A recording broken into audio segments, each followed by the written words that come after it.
Galera, hoje a gente vai falar acerca de um fundamento extremamente importante.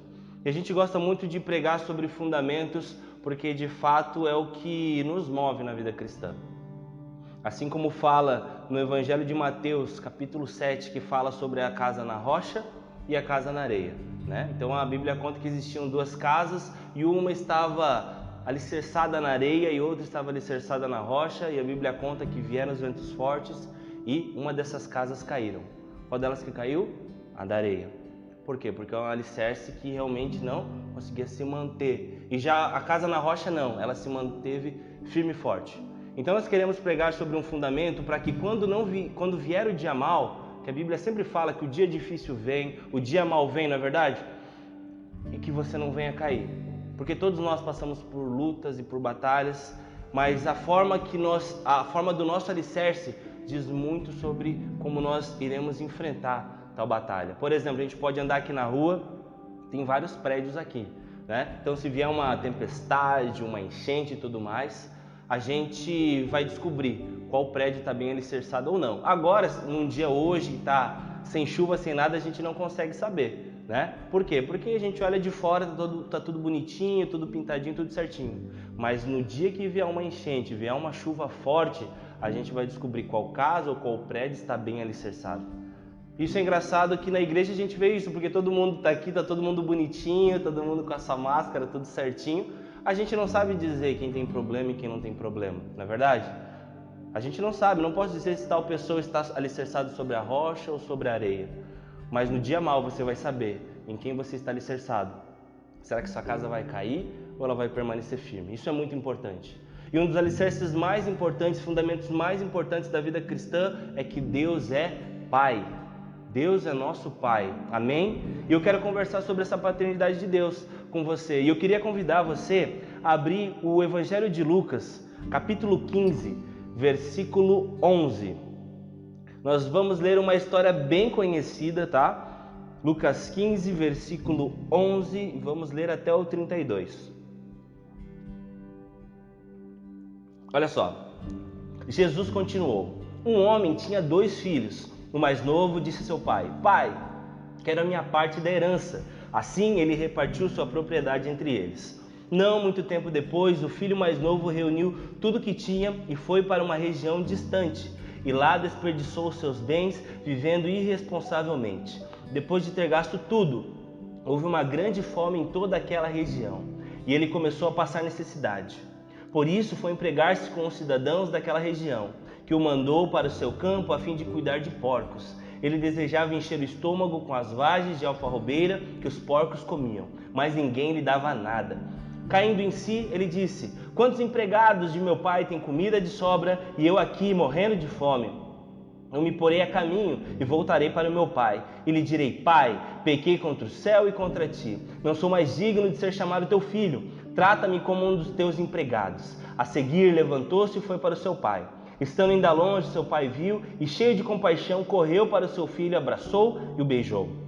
O filho lhe disse: pai, pequei contra o céu e contra ti. Não sou mais digno de ser chamado teu filho. Mas o pai disse aos seus servos: depressa, tragam a melhor roupa e vistam nele. Coloquem um anel em seu dedo e o melhor calçado em seus pés. Tragam um novilho gordo e matem-no. Vamos fazer uma festa e alegrar-nos. Pois esse meu filho estava morto e voltou à vida. Estava perdido e foi achado. E começaram a festejar o seu regresso. Enquanto isso, o filho mais velho estava no campo. Quando se aproximou da casa, ouviu a música e a dança. Então chamou um dos servos e perguntou-lhe o que estava acontecendo. Ele lhe respondeu: seu irmão voltou e seu pai matou o novilho gordo porque o recebeu de volta, são e salvo. O filho mais velho encheu-se de ira e não quis entrar. Então seu pai saiu e insistiu com ele, mas ele respondeu ao seu pai: olha, todos esses anos tenho trabalhado como um escravo a teu serviço e nunca desobedeci às tuas ordens, mas tu nunca me deste nem um cabrito para eu festejar com os meus amigos. Mas quando volta para casa teu filho, ele esbanjou os teus bens com as prostitutas, mata os novilho gordo para ele. Disse o pai: meu filho, você está sempre comigo e tudo que eu tenho é seu, mas nós tínhamos que celebrar a volta desse seu irmão e alegrar-nos, porque ele estava morto e voltou à vida, estava perdido e foi achado. Vamos orar. Papai, nós te louvamos, Deus, a palavra é viva e eficaz, ela não tem a ver com o nosso intelecto, com o nosso entendimento, tem a ver com o que o Senhor tem para nós. Deus, nós te louvamos porque o Senhor é bom, Pai, e porque o Senhor fala conosco. Eu tenho certeza que o Senhor vai falar conosco nessa noite, em nome de Jesus. Amém. Amém? Amém. Essa parábola é muito conhecida por ser a parábola do filho pródigo, né? Cada vez mais a gente tem ouvido pregações por aí, inclusive vai ser hoje, que a gente quebra um pouco esse conceito que de fato é o filho pródigo. Porque quando a gente fala que essa é a parábola do filho pródigo, o que vai acontecer? Isso vai te induzir a de fato olhar para um dos filhos, o filho pródigo, o filho que pegou as coisas e saiu. Mas a grande verdade é que essa parábola deveria se chamar a parábola dos dois filhos. Por quê? A gente precisa entender o que estava acontecendo naquele momento.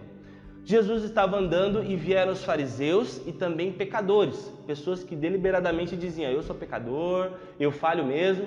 E essas duas pessoas queriam ouvir a mensagem de Jesus. De fato, Jesus era muito atraente nesse sentido que ele dava algumas respostas e contava algumas parábolas que realmente faziam o povo parar e dar uma ouvida. E naquele contexto de Jesus, existia dois perfis de pessoa. Como nós falamos, os pecadores, aqueles que diziam: eu sou pecador mesmo, eu falho, eu quero viver essa vida.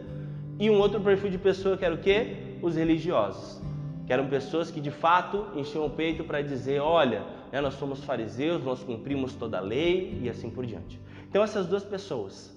E Jesus começa a pregar falando sobre duas figuras, um filho mais velho e um filho mais novo. O filho mais novo pega as coisas e vai embora, e o filho mais velho fica em casa, só para você entender um pouquinho.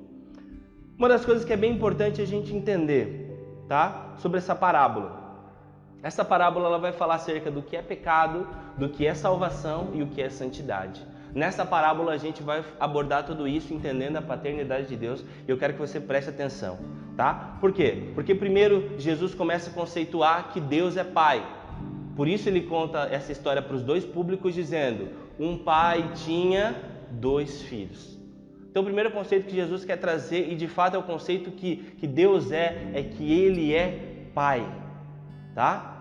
Deus, Ele é Rei, Ele é Senhor, Ele é tudo isso que você pode estar passando na sua cabeça agora, mas principalmente Deus é Pai.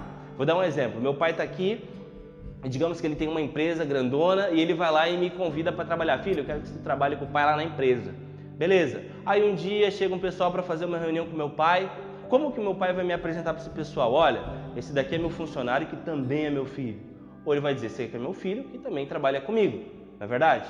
De igual forma, Deus, Ele é soberano, Ele é o Criador de todas as coisas, Ele é onisciente, onipotente, onipresente, mas Ele, principalmente, Ele é o nosso Pai. E esse que a gente precisa se agarrar primeiramente. Deus é o nosso Pai, um Pai que ama. Amém? E é muito legal que nós entendemos que Deus é um Pai diferente do nosso Pai terreno, não é verdade? Então, a gente conhecendo a Deus e conhecendo o amor de Deus, com certeza Ele é diferente do nosso Pai terreno. Principalmente porque o nosso Pai terreno é falho. Independente, seu pai pode ser a pessoa mais legal do mundo, seu pai vai ser pecador, eu sou pecador e a gente falha. Mas Deus não, Deus é inerrável, Deus é santo, Deus é poderoso e Ele não erra. E por isso que Ele é um Pai diferente. Por isso que a forma de Deus de ser pai muitas vezes choca muito de nós, porque talvez muitos de nós tivemos pais diferentes. Não tivemos pais tão bons assim. E quando a gente olha para Deus, a gente vê: cara, acho que esse Deus não pode ser verdade. Que amor é esse? Que amor maluco é esse? Mas esse é o amor de Deus. Amém? Amém. Sabe, primeira coisa que nós precisamos entender. Olha só que loucura que acontece nessa história. Eu não sei se você tem família grande ou família com herança e tudo mais, mas geralmente assim, às vezes os pais, os avós têm mais posses, tem os tios e tem todos os familiares, E geralmente quando esse familiar, morre, esse pai, esse avô morre, o que acontece? Fica a divisão da herança, E geralmente os filhos, os netos, eles pegam essa herança após o falecimento desse alguém. Mas é muito engraçado que essa parábola, ela diz algo impressionante, que o filho em vida pede para o pai a sua herança. É praticamente como se o filho dissesse para o pai: pai, eu queria que você morresse, mas já que você não morre, então me dá minha parte que eu vou viver minha vida. É mais ou menos isso. E sabe, nós podemos olhar para a humanidade é assim. Sabe por quê? Porque todas as coisas são de Deus. Todas as coisas são de Deus. Mas existem pessoas aí fora que vivem como se de fato Deus tivesse morto. Eles usufruem de toda a criação, todas as coisas que nós podemos observar, todas as coisas que nós vemos é criação de Deus e foi Deus quem criou. Mas existem pessoas que usufruem de toda essa herança, dizendo: eu só quero usufruir dessa herança, mas eu não quero usufruir do Senhor, porque eu só quero as tuas coisas, eu não quero te amar. E é isso que acontece. E esse é um perfil de pessoas que talvez você pode conhecer, ou talvez você seja esse perfil de pessoa. Eu só usufruo dessa criação, mas eu não quero saber desse Deus. Que é mais ou menos o que esse primeiro filho, o chamado filho mais novo, faz. Que a gente pode lembrar lá no começo, se lembra que Jesus tinha dois públicos, os pecadores, que deliberadamente diziam: nós somos pecadores. A Bíblia está escrito que Jesus veio, né, os pecadores ali e os fariseus. Então nós precisamos entender esse primeiro perfil. E uma das coisas que é muito interessante acerca desse Deus é que esse filho, ele se envolveu com prostituição, ele gastou dinheiro, gastou muito dinheiro, fez muita festa, bebeu muito, fez tudo que você imagina de errado e torrar o dinheiro. E aí ele recebe um choque de realidade, que é o quê? Eu preciso voltar para a casa do meu pai. Sabe, e eu acho muito engraçado que talvez esse filho ali, com uma palavra fala, ele começou a criar o seu esboço do que ele ia falar para o pai. Pai, eu pequei contra o céu, contra ti, bababá, querendo criar uma justificativa toda. E o que o pai fez? O pai chegou, abraçou e o beijou. O filho já veio com todo o script, com o arquivo em PowerPoint dele para fazer uma apresentação para o pai. E o pai fala: não fala nada, só me abraça, deixa eu te abraçar e te beijar. Olha só que incrível esse pai. Agora se coloca no lugar do seu pai terreno, né? Se você pegasse todo o dinheiro do seu pai, saísse torrar o dinheiro e viesse: pai, gastei tudo, eu acho que eu não voltava para casa. Então assim, mas olha só, aquele filho, além de voltar para casa, o pai diz: eu amo você, eu vou abraçar você, eu vou te beijar. Olha só que pai incrível que Deus é. Esse é o nosso Deus que nós servimos. Amém? E aí no versículo 20 ele fala que o pai voltou correndo e beijou. E o mais engraçado é que, além de abraçar e beijar, como se não fosse suficiente, o que acontece? O pai falou: olha, meu filho fez um monte de coisa errada, o que eu vou fazer para ele? Uma festa. Chama o DJ, tuts, e vamos fazer uma festa para esse guri, que isso só me dá orgulho. Foi mais ou menos isso que o pai fez com esse filho, né? Se eu fizesse coisa errada fora de casa, apanhava em casa, né? Quem apanhava em casa? Eu apanhava, você apanhava, todo mundo apanhava. Mas aquele filho não, eu fico pensando a reação e o choque na cabeça daquele filho: meu Deus, eu fiz tudo errado, eu vim aqui, meu pai me abraçou e agora ainda ele me dá uma festa. Ele me dá uma festa para curtir comigo, ele mata o novilho gordo, ele chama os amigos e a gente vai fazendo uma festa. Fica pensando como estava a cabeça desse filho mais novo com a reação que o pai dele teve com ele. E é muito legal que a gente consegue observar a graça e o amor de Deus nisso tudo. E aí o que acontece? Como nós vimos na sequência do texto, tem o segundo filho.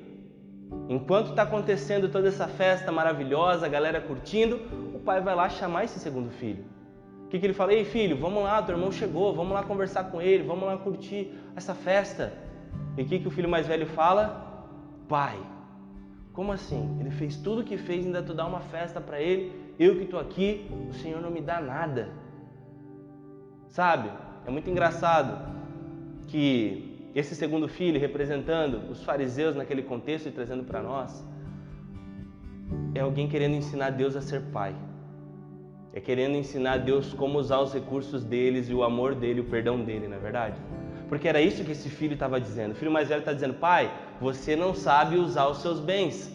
Você está fazendo tudo errado, você não sabe administrar essa casa, a casa está uma bagunça.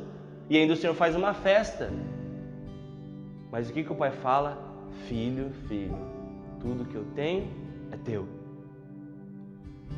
Sabe, uma das coisas que nós precisamos entender é que ambos os filhos estavam em pecado. Qual que é a diferença? A diferença é que um estava em pecado de forma geográfica, longe, e o outro estava longe de coração. Essa era a única diferença desses dois filhos. Porque o filho mais novo está muito claro que de fato ele foi para longe, gastou, fez a festa que fez, mas o filho mais velho que ficou em casa também estava com o coração distante do pai. Porque eu tenho certeza que aquele filho acompanhou toda a dor do pai, não é verdade?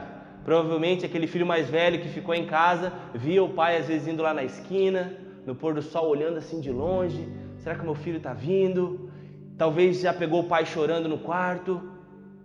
E ele viu o sofrimento do pai, como que era ruim para o pai estar longe daquele filho. E quando o filho chega, ao invés do filho mais velho se alegrar com o pai, ele fica entristecido, ele fica irritado, ele fica chateado com o pai. Sabe o que eu quero dizer com isso? É que ambos os filhos estavam em pecado. E o que é pecado? Qual que é o conceito bíblico de pecado? Não amar a Deus acima de todas as coisas. Não amar o pai acima de todas as coisas. Porque o filho mais novo não amava o pai, amava as coisas do pai. E o filho mais velho não amava o pai, amava as coisas do pai, porque a preocupação dele era só com o novilho gordo e com o dinheiro que se perdeu, e não era com a alegria do pai. Você está me entendendo? Está claro para você isso nessa noite?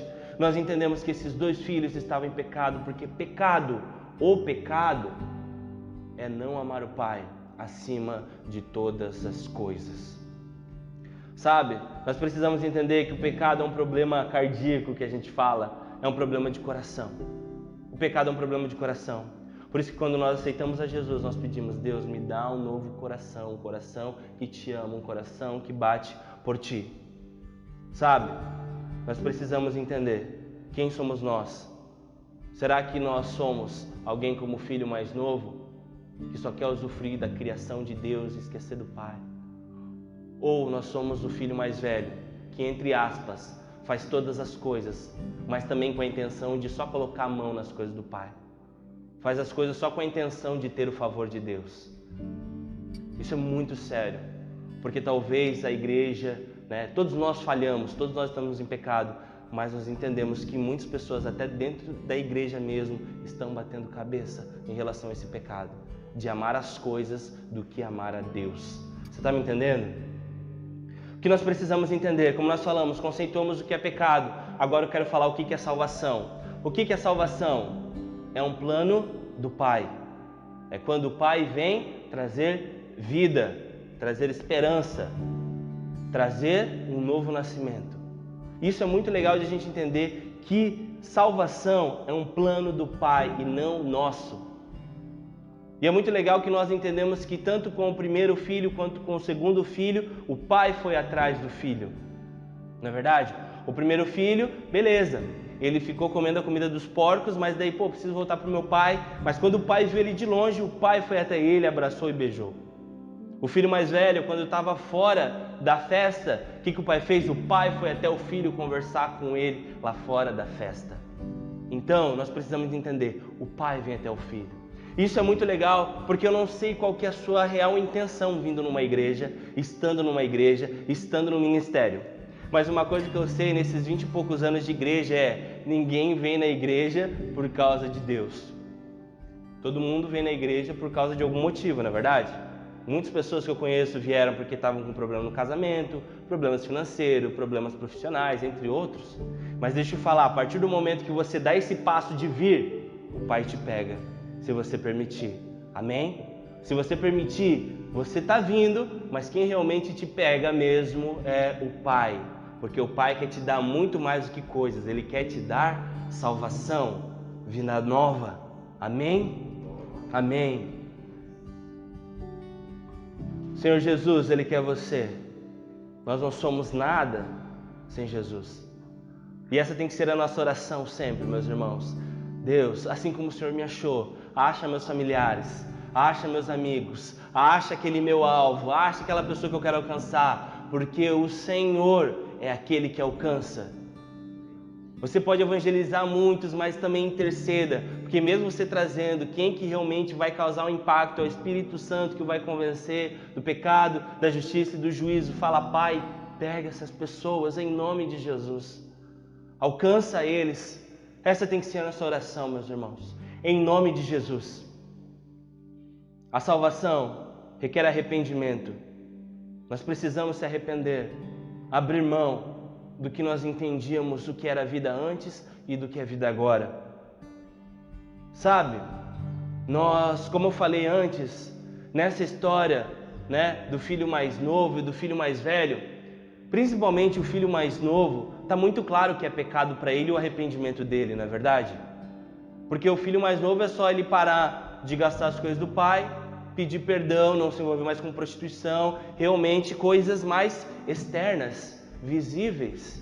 E de fato isso é necessário arrepender. Se você tem problema nessas áreas, se você tem problema com vícios ou qualquer outra coisa, você precisa se arrepender.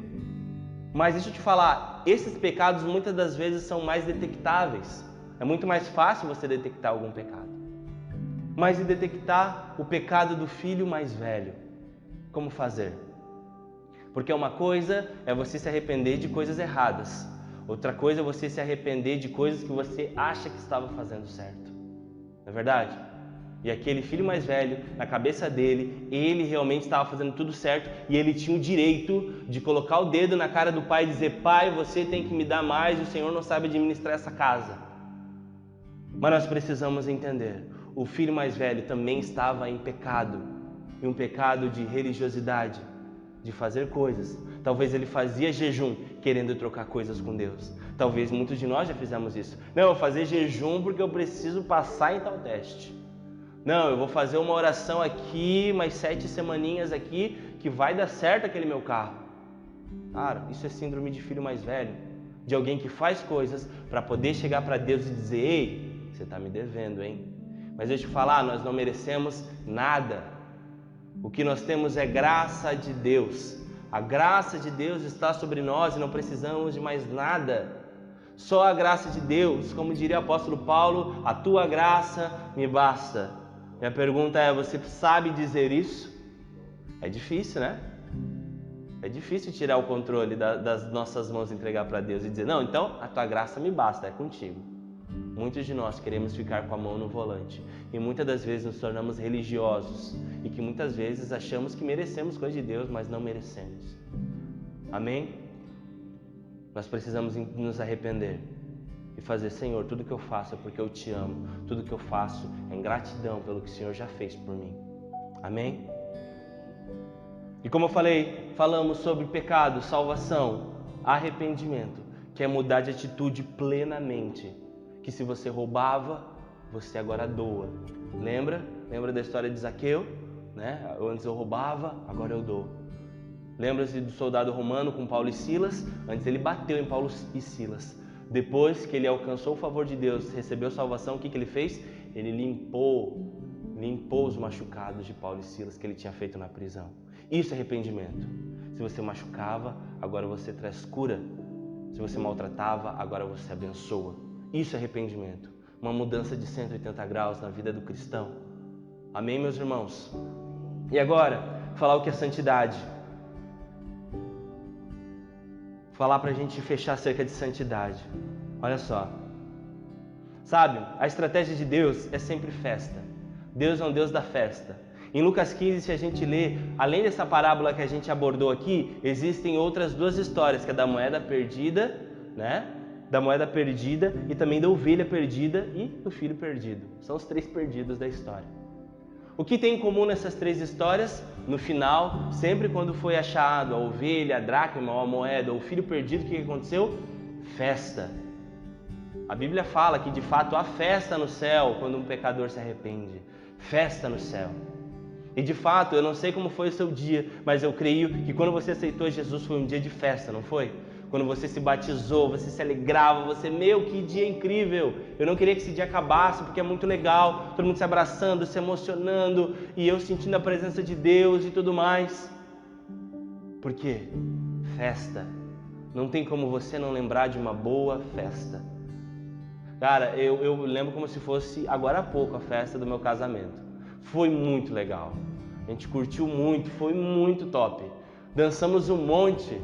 Rasgou até minhas calças, vê se pode.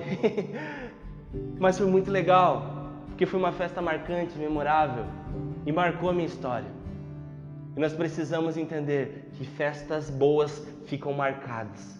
E é isso que Deus quer fazer conosco quando nós aceitamos a Ele, aceitamos a Jesus e nos batizamos. Lembre desse dia, meu filho, com muita festa. Amém? E o que eu fico me perguntando quando falo de santidade? Eu fico pensando naquele filho quando acordou no outro dia. Porque ele acordou no outro dia da festa, ele de certo chegou, tinha um café colonial, bem legal na mesa. Ele acordou, o pai falou: bom dia, filho. Ô pai, bom dia. Né? Mesa de rico sempre tem sucrilhos, né? Sempre tem mamão, se tem fruta é café de rico, não adianta. Né? Eu lembro do meu café da nossa primeira noite, que eu e a Mari, a gente foi lá pro Bluetooth Towers, né? E a gente foi lá e tinha um cafezão, eu coloquei um roupão, me senti poderoso, né? Naquele dia, e fui tomar o café lá do hotel e foi muito legal. E eu fico pensando naquele filho naquele momento. Ele sentando, olhando para aquela mesa e dizendo: meu, que noite incrível eu tive ontem. Eu fico pensando aquele pai entrando na cozinha e falando: ô filho, dormiu bem? Ô pai, dormi muito bem. Que legal, filho. Então é o seguinte, filho, depois de terminar o café, será que tu não lavava a loucinha pro pai? O que você falaria? Pô, você olha para trás, o pai fez toda aquela festa, fez todo aquele movimento para você. Obviamente, você vai dizer: óbvio, pai, para ontem. Né? Ô filho, será que tu não dá uma juntada ali nas folhas ali fora? Ô pai, com certeza. Oi pai, tamo junto, é nóis. Porque você vive tão grato pelo que o pai fez, que você tem um sentimento de tipo, eu não posso pagar, mas eu quero ser o mais grato que eu posso ser. Isso é santidade, é andar em gratidão pela vida que você recebeu. Santidade é você olhar e dizer: cara, meu pai é incrível, não tem como eu não ouvir a voz dele e não andar de acordo com os caminhos que ele me pede. Isso é santidade, andar em gratidão com o que o pai fez. E para fechar, a grande verdade é que alguém pagou essa conta, não é verdade? Alguém sempre paga a conta. E no nosso caso, quem pagou essa conta foi Jesus Cristo. O que a Bíblia chama, primeiramente, do filho primogênito. Desculpa, o filho unigênito, que era o único filho de Deus. E logo após, ele vem, João 3,16, porque Deus amou o mundo de tal maneira que deu seu filho unigênito para todo aquele que nele crê não pereça, mas tenha vida eterna. E depois que Jesus morreu, ressuscitou, ele se tornou o primogênito, o primeiro de uma nova raça. Agora Jesus é o nosso filho mais velho que nós falamos. Ele realmente é o cabeça de uma nova raça, de uma nova geração. E nós precisamos buscar a semelhança desse filho, Jesus Cristo. Porque ele pagou essa conta. Por isso que nós olhamos para Jesus e dissemos: Jesus, nós te amamos porque você pagou a conta. Porque foi o seu sangue, foi a sua carne. E agora nós temos vida porque você pagou essa conta. Jesus pagou a conta e agora nós temos vida e vida em abundância. Amém? Amém, meus irmãos. Você pode aplaudir o Senhor Jesus? Glória a Deus. Amém.